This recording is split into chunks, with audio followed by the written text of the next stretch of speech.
Magandang umaga po sa inyo mga kapatid. Maganda po sa ating siyempre pananambahan. Bumabasa muna ng mga ilang talata sa tunal na kasulatan. Sa unang Korinto,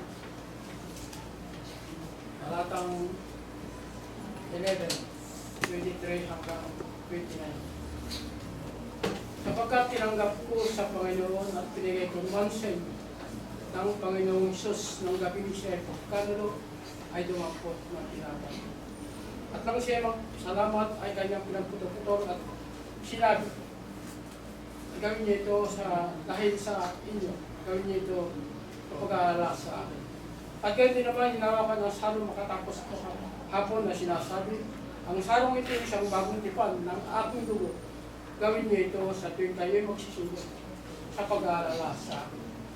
Pagkat sa tuwing kanin ninyo, ang tinapay na ito, at inuman niyo ang saro, ay nihalap niyo ang pagkamatay ng Panginoon hanggang sa dumating siya. Kahit ang sino mang kumain ng tinapay at uminom sa saraw ng Panginoon na di nararapat ay magkakasala sa dugo at katawan ng Panginoon. Katapat si hati ng tao ang kanyang sarili at saka kumain ng tinapay at uminom sa saraw. Pagkat ang kumakain at uminom ay kumakain at uminom ng hatol sa kanyang sarili kundi niya kinikinala ang katawan ng Panginoon.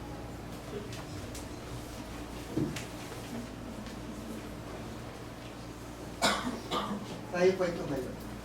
Ay ba ito ngayon ay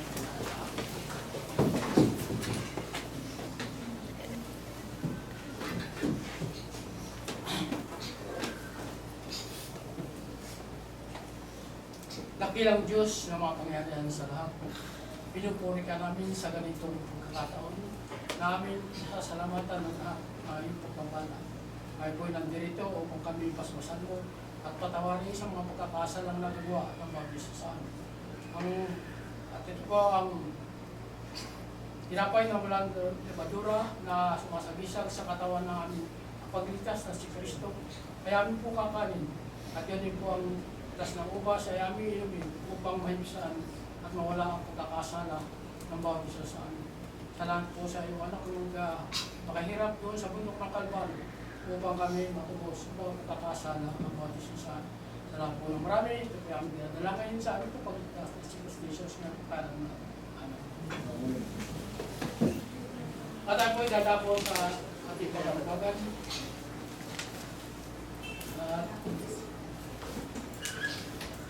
At po ilutos natin Panginoon sa ating bawat isa sa atin. Tatapat sinasabi ko sa inyo, ang nag-aasik ng bagyana ay nag-aani yung bagyana. Ang nag-aasik ng sagana ay nag-aani yung mga sagana. Magbigay ang bawat isa sa ayon sa pinasiyan ng kanyang puso. Huwag mabigat sa loob dahil sa kailangan. Pagkat inibig ng Diyos ang bibigay niya sa iyo. Kaya po yung tumawid ng culture blessing. Sa number 1 po at number 4. When upon life billows your tempest go, meditation. When upon life billows your tempest goes, when you are discouraged thinking all is lost, count your many blessings, name them one by one, and it will surprise you what the Lord has done. Count your blessings, name them one by one. Count your blessings, see what God has done. Count your blessings, name them one by one. Count your many blessings, see what God has done. So amid the conflict, whether great or small, do not be discouraged, God is over all. Count your many blessings, angels will attend. Help and comfort give you to your journey's end. Count your blessings, name them one by one.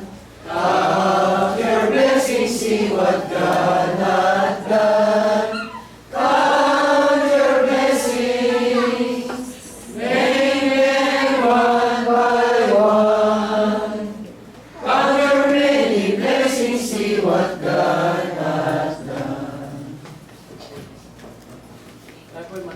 una sa ating blessing. Dakilang Diyos na makapangyarihan sa lahat. Maraming po salamat sa mga biyaya na namin tinanggap sa iyo. At ito po yung aming tinimpok sa loob ng salib at ibinigay namin ng nayon sa aming kalooban upang gamitin namin ng iglesia ito na yung tinayo sa dakong ito ng iyong mga anak sa dakong. Maraming salamat po, Ama, sa mga biyaya. At mga po sana'y walain mo ang mga biyaya ito. At patuloy pa namin kapanan ang aming panunungkulan sa iyo, Panginoon. Sa pagkabit po ay number 1 sa aming pananampalataya.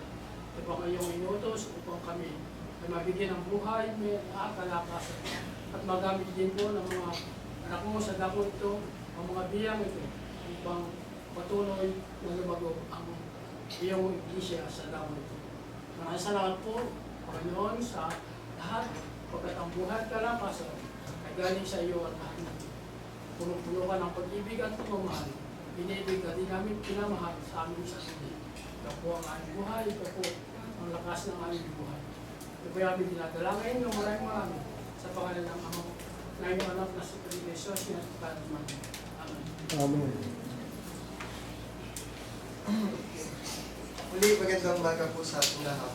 At sa bahagi po ng katanungan, base po sa ating inulit ang mensahe at Bible study, ganyan din po sa tinuro ng ating kapatid. Kung meron po kayong katanungan, ay sige po, Sister Daisy.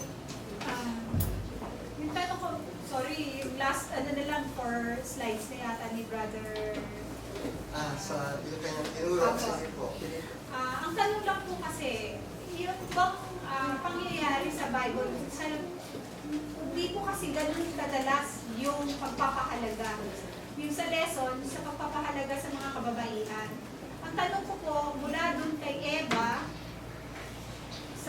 kay Delilah, bakit parang laging nasisisi kababaihan sa kahinaan ng lalaki? Bakit hindi nakikita yung kahinaan ng lalaki doon sa mga istorya na yun?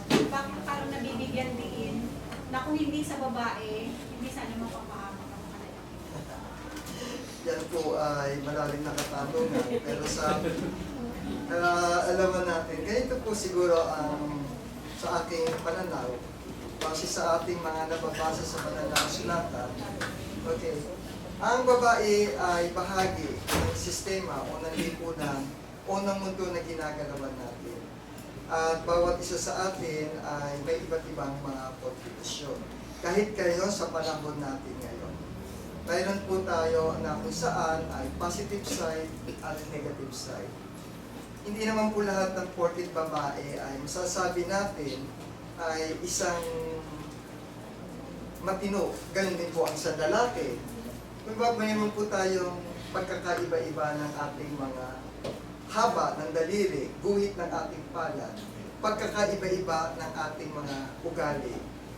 Sa aking pong obserbasyon ay hindi po lahat ng babae na kung saan ay isinasagawa yung talagang role nila. Kung minsan, dala ng kasalanan, nagagawa yung mga bagay na hindi dapat at nagiging kapahamakan ng isa. Gayon din ang lalaki. Ang nais ko pong ipaabot na kung saan ay hindi po sa natin masasabi na dahil sa babae siya ay role model agad. Yun po ang tinalaga ng Panginoon sa kanya. Ngunit kung siya ay taliwas ang ikikilos niya ayon sa pag-uutos sa Panginoon, nakakagawa siya ng mga bagay, maaaring ito'y gusto niya o hindi. Kung kaya, yung ginagawa niya yung bagay na masama, ang nagtutulak upang magkaroon ng kasalanan ang lalaki. Gayon din po ang lalaki. Hindi lahat ng lalaki ay umagawa o umaayon sa tunay na katuruan o kilos na inaasahan bilang maging padre ng pamilya. Kaya nagwawala ang babae dahil may kasalanan ang lalaki. So, kung papansinin po natin, pantay ang kalagayan nila, depende po kung ano na lamang, kung ano yung, sabihin ba natin na sulsol ng kasalanan ng bawat isa sa atin upang yung kahalagahan ng bawat isa sa atin ay mawala.